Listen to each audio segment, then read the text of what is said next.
हाय मैत्रिणींनो, कशा आहात तुम्ही? मजेतच असाल, मी पण मजेतच आहे. चला तर मग आज आपण पालक पुलाव बनवणार आहोत. कॅल्शियमयुक्त असा, प्रोटीनयुक्त असा पालक पुलाव बनवणार आहोत. तर खूप सोपी रेसिपी आहे. लहान मुलांच्या टिफिनसाठी सुद्धा आपण हा पुलाव देऊ शकतो. मोठ्यांपासून तर छोट्यांपर्यंत सगळ्यांच्याच आवडीचा असतो.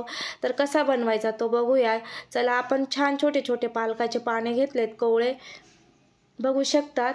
आता आपण एक गॅसवरती गरम पाणी करून घेणार आहोत. त्याच्यात आपण हे 5 मिनिटासाठी पालक आहे ना उकळून घेणार आहोत, पानं व्यवस्थित. आणि थंड करण्यासाठी आता 5 मिनिटं झाल्यानंतर आपण थंड करून घेऊया. त्याआधी आपण कांदे, टोमॅटो कापून घेत आहोत. वटाणे सोलून घेतलेले आहेत. कोथिंबीर पण कापून घेऊया. बारीक अशी कोथिंबीर वगैरे कापून घेतलेली आहे, बघू शकता.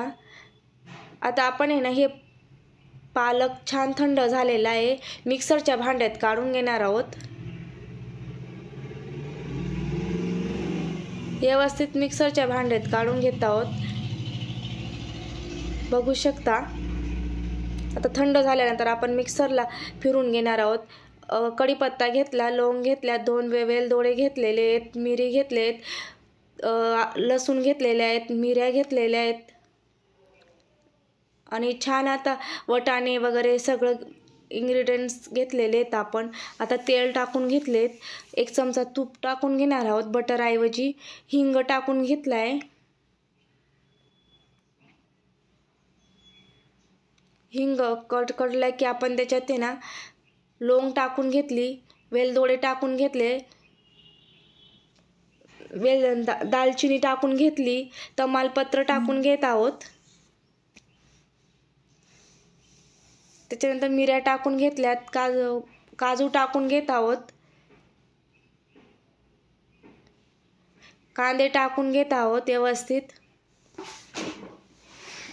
वटाणे टाकून घेतलेत. आता आपण व्यवस्थित 5 मिनिटं आहे ना कांदा लालसर होईपर्यंत छान परतून घेत आहोत, बघू शकता. अशा पद्धतीने छान असं परतून घेत आहोत. त्याच्यात हिरवी मिरची टाकलेली आहे, धना पावडर टाकून घेत आहे. बाकीचे मी गरम मसाले नाही टाकलेत कारण मला तिखट नको होतं. मी हळद, टोमॅटो छान असं परतून घेत आहे. तुम्ही गरम मसाले वगैरे टाकू शकतात. जो आवडीचा मसाला असेल तो तुम्ही वापरू शकतात, काळा मसाला सोडून. आता आपण छान असं परतून घेतलेले जी प्युरी केली ना ती टाकून घेतलेली आहे, ती पण परतून घेऊया. तांदूळ आपण 1 वाटी घेतलेला आहे. छान असं आता प्युरी पण चांगली परतून घेणार आहोत या पद्धतीने, बघू शकता. कलर आपला तसाच आहे. मीठ टाकून घेते. आता आपण 1 वाटी तांदूळ घेतला होता तर 2च वाटी आपल्याला पाणी टाकून घेणार आहोत, कारण माझा तांदूळ थोडा वेगळा आहे. तर तुम्ही तुमच्या हिशोबानेच टाकायचा आहे. आणि थोडं भाज्या शिजवण्यासाठी मी थोडंसं मिक्सरचं भांडं धुवून टाकलेलं आहे. थोडं एक्स्ट्रा पाणी घेतलेलं आहे, जास्त नाही घ्यायचं आहे, नाहीतर मोकळी खिचडी होणार नाही, पुलाव होणार नाही, बघू शकता. आता आपण आहे ना थोडीशी उकळी आलेली आहे, आपण तांदूळ टाकून घेणार आहोत. छान आता मी हलवून घेत आहोत. छान आता उकळी आलेली. आता आपण कुकर लावून घेणार आहोत आणि छान अशी कुकरच्या 3च शिट्ट्या घ्यायच्या, जास्त नाही घ्यायच्या. बघू शकतात किती मोकळा छान असा पुलाव तयार झालेला आहे.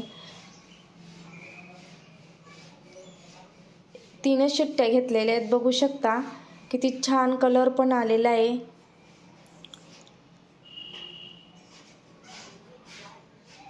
बघू शकता. आणि स्वातीज कॉर्नर मराठी या यूट्यूब चॅनलला लाईक, शेअर, कमेंट करायला विसरू नका. ज्या ताईन भाऊ नवीन असतील त्यांनी सबस्क्राईब करा आणि कमेंट करा. तुम्हाला माझ्या रेसिपी आवडल्या असतील तर कमेंट करा. नसेल आवडते तरी तुम्हाला काय नाही आवडलं ते तुम्ही सांगू शकता. धन्यवाद.